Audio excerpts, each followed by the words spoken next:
Nos encontramos aquí con la licenciada Maritza Martínez para hacer una breve reseña histórica de la reforma liberal. Ante todo que le agradecemos estar aquí y queremos pues compartir con usted que nos pudiera platicar un poco de cómo inicia la reforma liberal en Honduras. Pues gracias por la invitación. Y la reforma liberal en Honduras es un proceso que se inicia casi a la última mitad del siglo XIX, aproximadamente en 1876, con el gobierno de Marco Aurelio Soto y su ministro de la presidencia, el abogado, periodista y una serie de títulos que ostentaba Ramón Rosa, uno de los más ilustres de esa época en Honduras.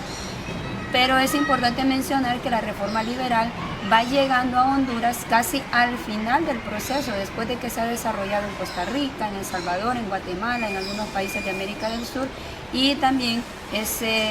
sobresaliente el hecho de que fuese el presidente mexicano Benito Juárez durante su gobierno quien implanta esta idea de la reforma liberal.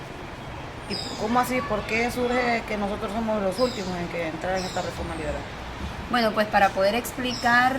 por qué siempre vamos quedando al final de los procesos, tendríamos que ir un poco hacia el periodo colonial, pero el objetivo, pienso, de este momento es como ahondar un poco en lo que es la reforma liberal, y lo que podemos decir es que en casi todos los procesos históricos Honduras se ha mantenido al final de ellos. En esto tiene mucho que ver esa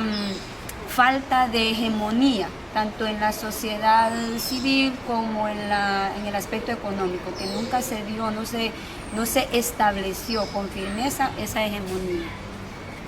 ¿Cuáles son los planteamientos que hay de la reforma liberal? Pues la reforma liberal trae varios elementos incluidos. Uno de ellos era,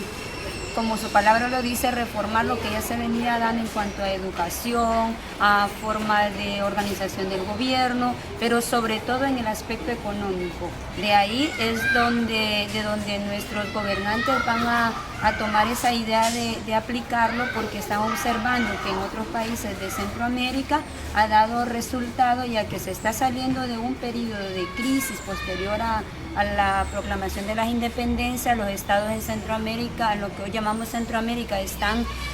formándose, digamos, intentando llegar a lo que es un estado nacional, y para ello lo más importante es fortalecer la economía, porque bien sabemos de que la base económica es la que le va dando la forma a los gobiernos, o sea que una sociedad se mantiene estable en la medida que su economía esté estable. Así que el primer paso era conectar a Honduras con el resto del mundo a través del mercado comercial, como ya lo habían hecho los otros países centroamericanos. Bueno, tal vez nos podría hablar un poco de por qué se considera que la reforma liberal en Honduras es un proceso fracasado, o sea, ¿por qué no lo hemos logrado? Ok, son muchos los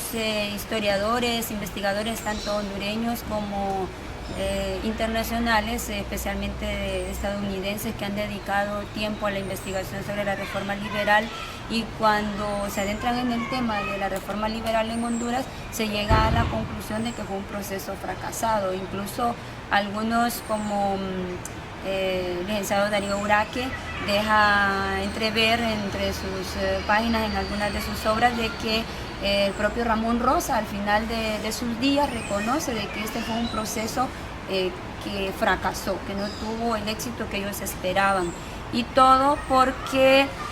llega el momento en que era necesario que para poder conectar a Honduras con ese mercado internacional, ellos habían copiado esta reforma liberal tal cual se estaba aplicando en los otros países centroamericanos, y no hacen, a mi parecer, las adaptaciones, ¿verdad?, necesarias a nuestra realidad, y entonces se van ellos también con el cultivo del café, que era el que estaba dando un buen resultado en Costa Rica especialmente. Entonces, siendo Costa Rica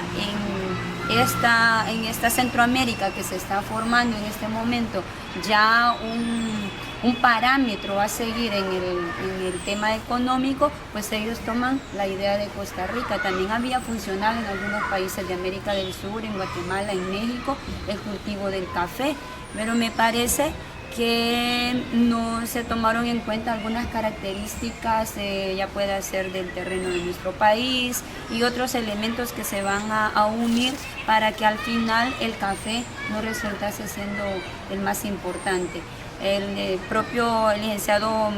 Darío Uraque, que es uno de los historiadores que más investigación está realizando en la actualidad, llega a la conclusión precisamente de que entre esos elementos que se pueden mencionar está el hecho de que no haya esa hegemonía económica que le mencionaba anteriormente en Honduras, pero también el hecho de la intervención de capitales extranjeros y especialmente en el rubro de la minería. Porque para esa época ya Honduras es un país bastante endeudado. Hacia 1888 ya se habla de aproximadamente 12 millones de libras esterlinas que le debemos a Inglaterra, a diversas compañías, con el fin de construir el ferrocarril interoceánico, que era un proyecto desde el general Cabañas, y que se fue sosteniendo a medida que pasaron los años. Y ya cuando llega Marco Aurelio Soto con todas esas ideas liberales, que eso incluía a nivel económico abrir mercados, traer extranjeros hacia el país para poder sacar el mejor provecho de los recursos que Honduras pudiese ofrecer. Entonces se van con el café, pero ya en la práctica invierten más y dan concesiones por parte del gobierno a las compañías mineras. Tanto que Marco Aurelio Soto y Ramón Rosa llegaron a tener inversiones, a tener activos en la New York Rosario Mining Company, que es una de las mineras más fuertes que se instalan a finales del siglo XIX en Honduras. Se habla incluso de que Marco Aurelio Soto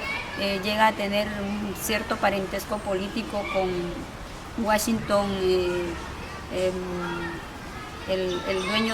dueño de la Rosario Mining Company, y esto hace que como que se fortalezca más la relación entre ellos, al punto que Honduras llega a conceder pues la explotación de los recursos naturales por muchos años consecutivos, casi 99 años, en los que las compañías mineras y posteriormente las compañías bananeras, que van a estar muy ligadas, pueden explotar los recursos naturales de Honduras, y con eso se va dejando como en segundo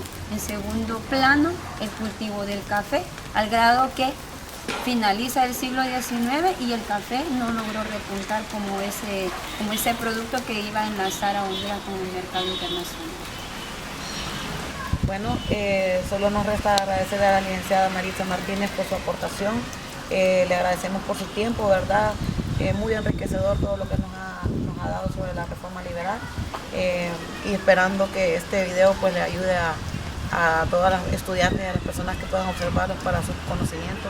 enriquecedor que nos ha dejado la licenciada. Muchas gracias.